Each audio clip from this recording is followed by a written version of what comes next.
주기도문 하심으로 주일 예배 드리겠습니다. 하늘에 계신 우리 아버지여, 이름이 거룩히 여김을 받으시오며 나라의 마옵시며 뜻이 하늘에서 이루어진 것 같이 땅에서도 이루어지이다. 오늘날 우리에게 일용할 양식을 주옵시고 우리가 우리에게 죄 지은 자를 사하여 준 것 같이 우리 죄를 사하여 주옵시고 우리를 시험에 들게 하지 마옵시고 다만 악에서 구하옵소서. 내게 나라와 권세와 영광이 아버지께 영원히 있사옵나이다. 아멘. 찬송가 246장 찬양합니다. 찬송가 246장입니다.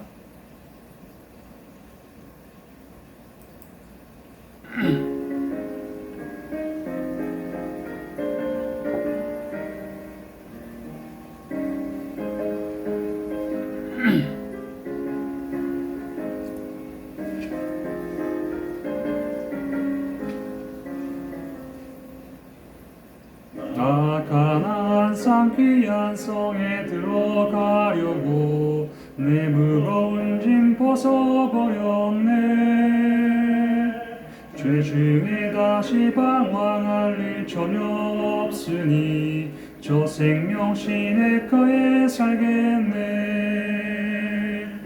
길이 살겠네, 나 길이 살겠네. 저 생명 시냇가에 살겠네. 길이 살겠네, 나 길이 살겠네. 저 생명 시냇가에 살겠네. 그글과 구름 기둥 위로 인도하시니 나 가는 길이 형통하겠네.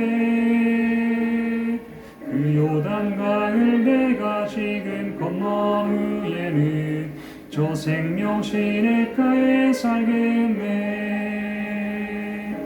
길이 살겠네, 나 길이 살겠네. 저 생명 시냇가에 살겠네. 길이 살겠네, 나 길이 살겠네. 저 생명 시냇가에 살겠네. 내 주린 영혼만 나로서 먹여주시니 그 양식 내게 생명 되겠네. 이후로 생명 양식 주와 함께 먹으며 저 생명 시냇가에 살겠네.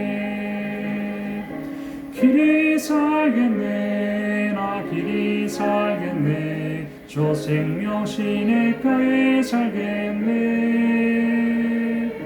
길이 살겠네, 나 길이 살겠네. 저 생명 시냇가에 살겠네.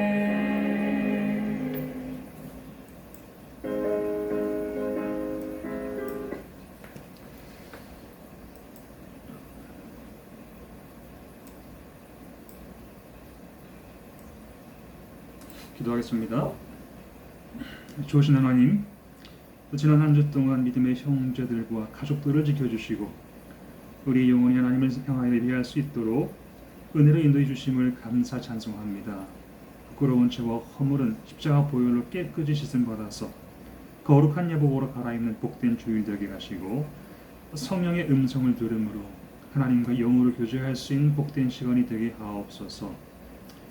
태백산 동산 위에 세워주신 여호수아 교회를 통하여 많은 장병들이 영혼의 쉼과 평강 누릴 수 있는 안식처가 되기를 원합니다. 시대에 합당한 생명의 꿀과 같은 말씀이 생수의 강처럼 흘러가는 제단 되게 하시고 갈급한 심령마다 생명수를 먹고 마심으로 영과 육이 강건해지는 은혜가 임하게 하옵소서. 일주일 동안 한 사람도 시험에 들지 않도록 태백산 부대의 모든 장병들과 가족들이 영혼을 지키시길 원하오며 예수님의 이름으로 기도 올려드립니다. 아멘.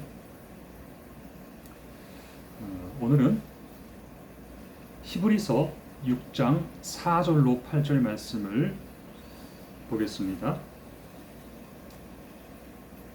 신약성경 358페이지에 있습니다. 하나님이 오늘 우리에게 주신 말씀은 히브리서 6장 4절로 8절 말씀입니다.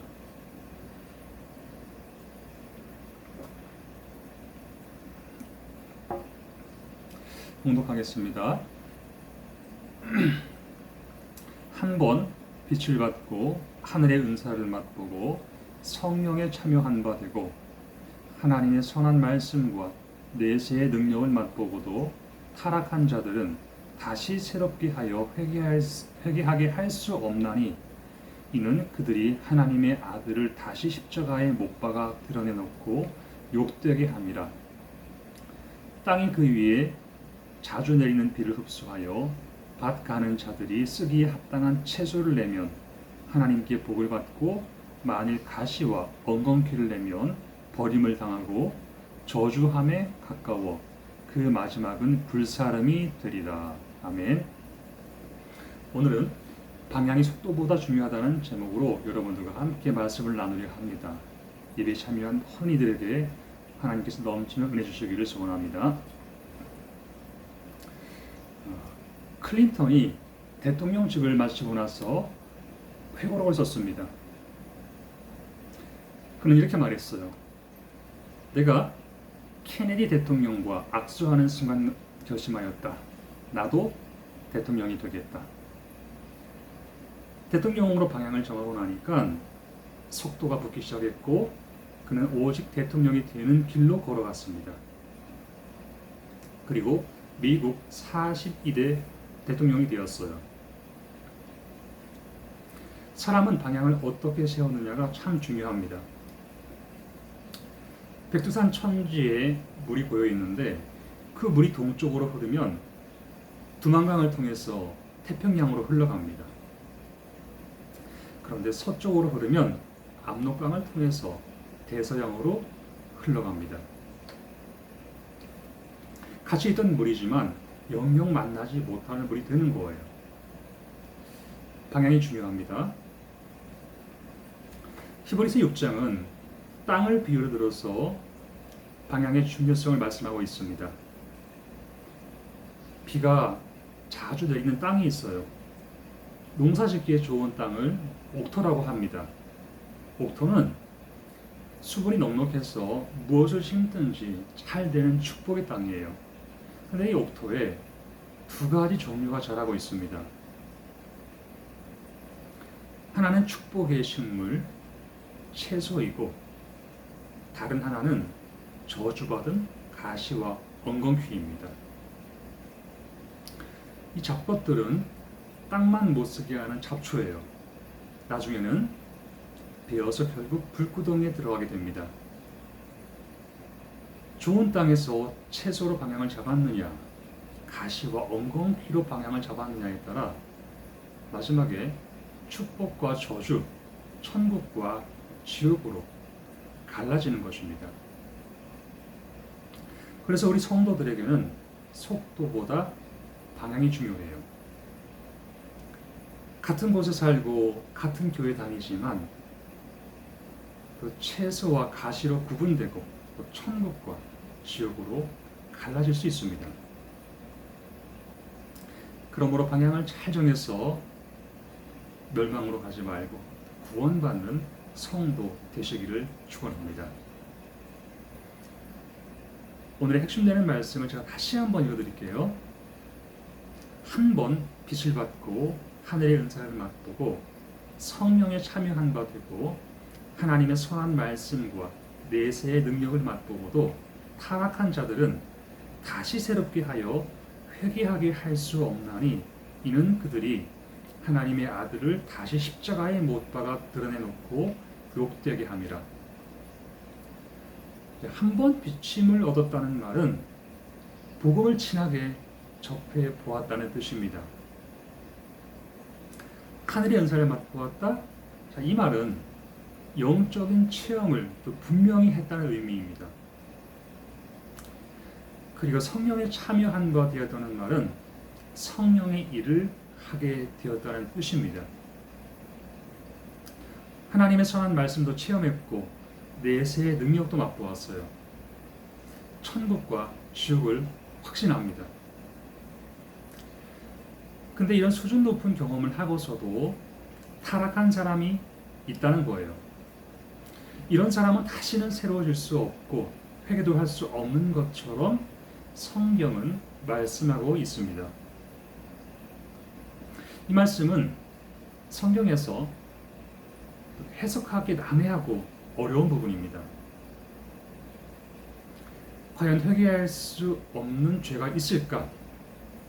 저는 오늘 여러분들과 좀 더 깊이 있게 이 말씀을 나누어 보려고 합니다. 어느 교회 장로님이 구두 수선 일을 하셨습니다.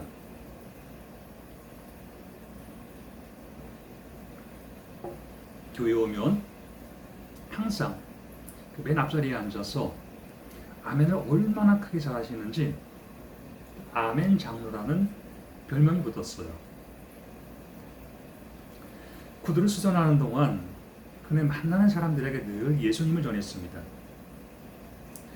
그래서 1000명 정도 모이는 교회인데 그 중에 절반을 장로님 혼자 전도했대요. 교회에서 아주 보배로운 분이었습니다. 근데 놀라운 사건이 벌어졌어요. 이유는 잘 모르겠지만 그 장로님이 어느 순간부터 예수님을 부인하기 시작했습니다. 홍해가 갈라지는 것보다 더 큰 기적이라고 말할 정도로 정말 충격적인 일입니다. 흔치 않은 경우인데 그 장로님은 죽는 순간까지 예수님을 부인하면서 많은 사람들에게 실망을 안겨주었습니다. 여러분, 하나님은 모든 죄를 용서하시는 좋으신 분입니다. 지은 죄를 또 지어도 또 용서해 주시는 사랑의 하나님이세요. 큰 죄일지라도 다 용서해 주시는 넓으신 분입니다. 그런데 하나님이 용서하시지 않는 죄가 3가지 있어요. 첫 번째가 성령 회방죄입니다. 자, 마태복음 12장에 보니까 그러므로 내가 너희에게 이르노니 사람에 대한 모든 죄와 모독은 사하심을 얻되 성령을 모독하는 것은 사하심을 얻지 못한다고 그랬어요. 성령을 모독하는 것은 하나님의 방향을 회방하는 것이기 때문에 용서받을 수가 없습니다. 출애굽한 이스라엘 백성들을 가나안으로 인도하시려는 것이 하나님의 계획이었어요. 그런데 가나안 땅을 보고 온 12명의 정탐꾼 중 10명은 반대했습니다. 하나님의 뜻이었지만 그들은 반대했습니다. 그들이 어떻게 되었나요? 모두 죽었습니다. 이것이 바로 용서받지 못할 성령 회방죄라는 거예요. 두 번째, 용서받지 못하는 성령 기만죄라고 있어요. 성령 기만죄. 이스라엘은 구약의 전통을 따라서 해마다 7월 10일이면 대속죄일 절기를 지킵니다. 모든 죄를 사함 받는 날을 국가적으로 7월 10일로 정했기 때문에 이날은 1년 365일 중 가장 중요한 날입니다. 사람이 지은 죄를 그 아사셀이라는 양에게 대신 짊어지어서 그 양을 광야로 내보내는 의식인데, 쉽게 말하면 양에게 모든 죄를 다 전가시키는 날입니다. 그런데 이날 다 용서받지 못하는 죄가 있어요. 대속죄일이 용서받을 것이니까 그 전에 고의적으로 죄를 짓는 겁니다. 바로 이러한 죄가 용서받을 수 없는 성령 기만죄가 되는 거예요. 자, 그 다음에 세 번째로 용서받을 수 없는 죄는 히브리서 6장 본문에 나타난 타락죄입니다. 한 번 은혜를 맛보고 타락한 자는 다시 새롭게 될 수 없다. 자, 어떤 자매는 이 설교를 듣고 집에 돌아와서 자살했습니다. 한 번 타락하면 영원히 구원받지 못하는 몸이라고 스스로 비관해서 그냥 죽어버리자, 자살했다는 거예요. 안타깝지만 그것은 오해입니다. 자, 타락한 자들은 다시 새롭게 하여 회개하게 할 수 없나니, 이 말씀의 의미가 있습니다. 자, 바로 해석해야 오해가 사라지는 거예요. 여기에서 이 타락한 자들이라는 말은 하나님을 거부하고 떨어져 나간 자들을 말하는 것입니다. 자, 믿음의 사람도 죄를 지을 수가 있어요. 실수할 수 있습니다. 성령 받은 사람도 타락할 수 있습니다. 그러나 회개할 기회가 있습니다. 회개하지 않고서는 도저히 견딜 수 없는 몸부림을 칠 수도 있어요. 근데 우리나라에서 신학교를 졸업하고도 절에 들어가서 중이 된 사람이 있습니다. 회개하고 돌아올 마음도 없고 능력도 없고 가능성도 전혀 없습니다. 자, 구원의 길에서 완전히 떨어져 나간 사람이에요. 타락한 자들은 다시 새롭게 하여 회개하게 할 수 없다? 자, 이 말씀은 바로 이런 사람을 가리켜 말하는 것입니다.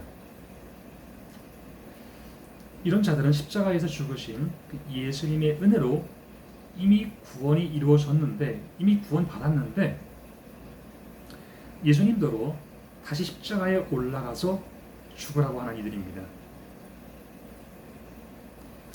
그래서 한 번 하늘의 은사를 맛보고 타락한 이들은 구원을 받을 수 없다는 말씀이에요. 방향이 중요한데 방향을 잘못 바꾼 사람들이 있습니다. 방향이 잘못되면 결론은 파멸이에요. 그동안의 노력이 다 헛수고가 됩니다. 가룟 유다가 대표적인 사람이에요. 유다는 예수님의 제자였습니다. 그러나 방향을 바꾸었어요. 예수님의 제자에서 마귀의 종으로 방향을 바꾸었습니다. 예수님은 유다같이 방향을 안 좋은 곳으로 바꾼 사람은 태어나지 않으면 더 좋을 뻔했다고 말씀하셨어요. 인자는 자기에게 대하여 기록된 대로 가거니와 인자를 파는 그 사람에게는 화가 있으리로다.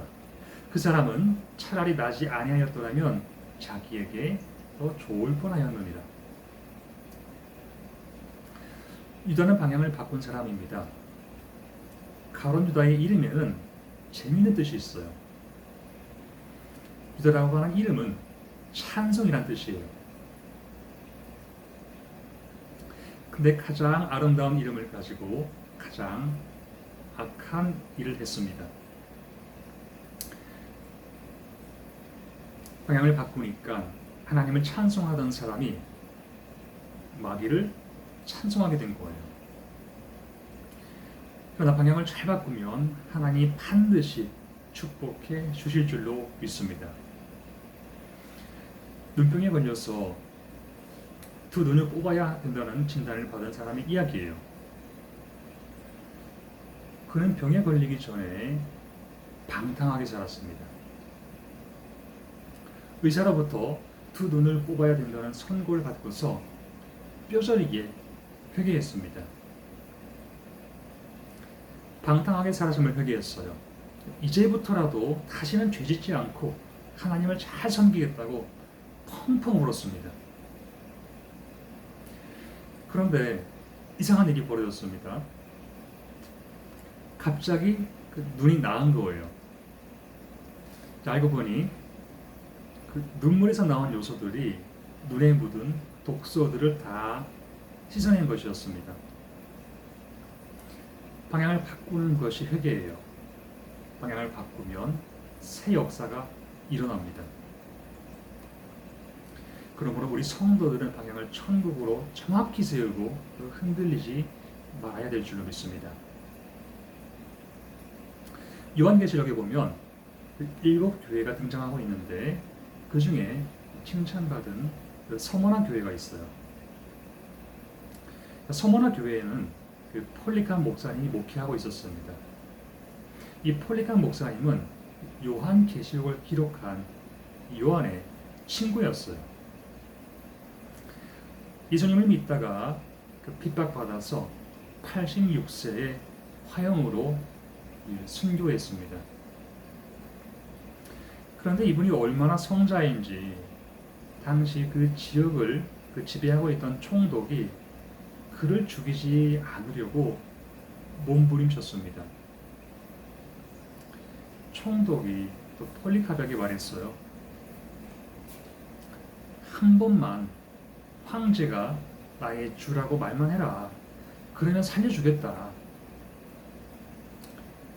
그렇게 믿지 않아도 좋으니까 딱 한 번만 그렇게 말해라. 그러나 폴리캅은 고개를 좌우로 흔들면서 이렇게 말했습니다. 내가 86년 동안 그를 섬겨왔으나 그분은 한 번도 나를 해롭게 한 적이 없는데 내가 어떻게 주님을 모른다고 하겠는가? 그리고 당당하게 나무에 매달려서 화형을 당했습니다. 목숨까지 불사하고 한 방향으로 가며 방향을 바꾸지 않은 사람이에요. 하나님은 이와 같이 우리들도 방향이 정확하기를 원하십니다.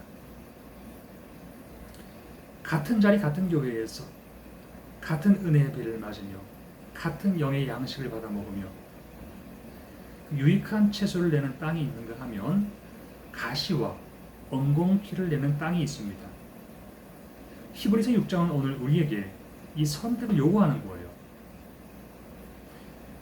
땅이 그 위에 자주 내리는 비를 흡수하며 밭 가는 자들이 쓰기에 합당한 채소를 내면 하나님께 복을 받고, 만일 가시와 엉겅퀴를 내면 버림을 당하고 저주함에 가까워 그 마지막은 불사름이 되리라. 예수님이 12명의 제자를 대상으로 목회하실 때에도 12 중에 한 명은 가시와 엉겅퀴가 되었습니다. 가나안을 향해 전진하는 그 200만 명의 이스라엘 민족 중에도 그 언제나 가시와 엉겅퀴를 내는 잡족들이 있었어요. 자, 그러므로 방향을 잘 정해야 됩니다. 한 번 그리스도인이 되었으면 일편단심으로 변하지 마시고 한결같은 믿음의 사람으로 살아가시기를 축원합니다. 자, 마지막으로 한 가지만 더 이야기할게요.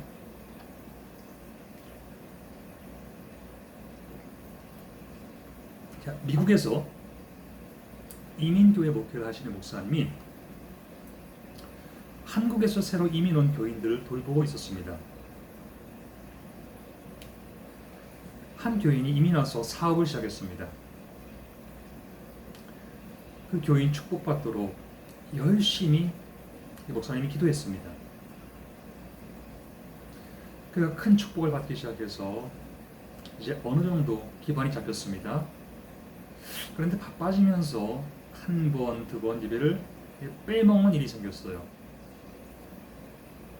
그러다가 물질적인 여유가 생기니까 주일을 빠뜨리고 가끔 주말 여행도 즐기게 된 거예요. 어느 날 목사님이 기도하는 중에 하나님이 그 성도의 생명을 데려가는 환상을 보았습니다.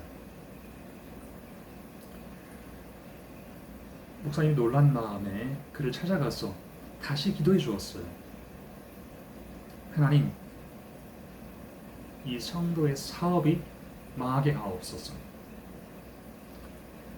그분이 깜짝 놀랐습니다. 기분이 나빠서 기도를 마친 후 목사님에게 왜 그렇게 기도했냐며 따져 물었어요. 목사님은 하나님이 보여준 대로 그 이유를 잘 설명해 주었습니다. 근데 그 교인이 화를 낼 수도 있었는데 화를 내지 않고 울면서 회개했다는 거예요. 다시 하나님을 섬기고 교회를 사랑하는 방향을 세웠습니다. 복 있는 사람이에요. 여러분, 성도는 좋은 땅에서 방향을 잘 세우고 채소를 내야 합니다. 그렇게 하면 하나님이 축복해 주시는 거예요. 그러므로 하나님이 주신 땅에서 축복의 채소를 만드는 하나님의 사람이 다 되시기를 주님의 이름으로 축원합니다. 기도하겠습니다. 살아계신 하나님, 복된 날, 복된 시간 하나님께 예배할 수 있도록 은혜와 평강 주시고 또 복음의 자유 허락하심을 감사드립니다. 오늘도 부족한 종의 입술을 통하여 복음의 씨앗을 뿌렸으니 각 사람의 심령 가운데 성령의 기름을 부어주사 영원히 자라게 하시고 풍성한 열매가 맺혀지도록 은혜 위에 은혜를 더하여 주옵소서. 성령의 음성을 듣고 주님만 바라보며 주의 길로 따라가는 천국 백성들이 다 되길 원합니다. 사탄 마귀 유혹을 따라 살아가는 불쌍한 영혼들 되지 말게 하시고 회개에 합당한 열매를 맺어서 주님을 기쁘시게 하는 복된 영혼들이 다 되게 하옵소서. 마지막까지 한 영혼도 실족치 아니하고 우리의 마음과 생각이 온전히 주님께로만 향할 수 있도록 성령이 도우시길 원하오며 예수님의 이름으로 기도드립니다. 아멘.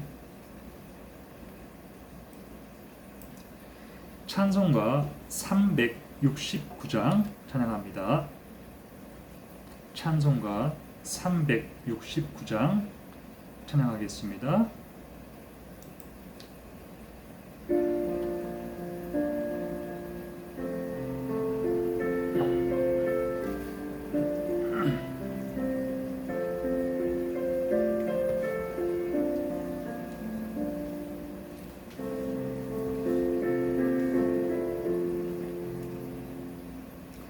죄진 맡은 우리 구주 어찌 좋은 친구인지 걱정 근심 무거운 짐 우리 주께 맡기세. 주께 고함 없는 고로 복을 받지 못하네. 사람들이 어찌하여 아랠 줄을 모를까. 시험 걱정 모든 괴로움 없는 사람 누군가. 부질없이 낙심 말고 기도드려 아뢰세. 이런 진실하신 친구 찾아볼 수 있을까. 우리 약함하시오니 어찌 아니하릴까.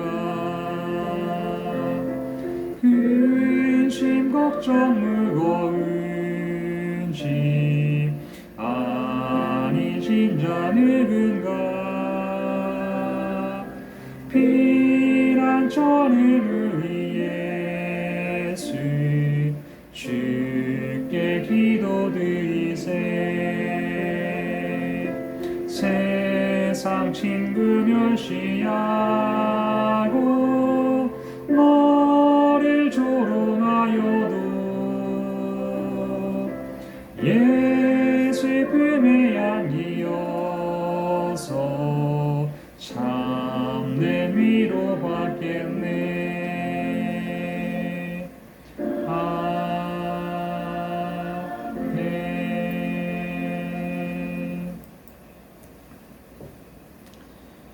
주님이 영원한 우리의 친구 되시고 연약한 자들에게는 피난처가 되어주시길 원합니다.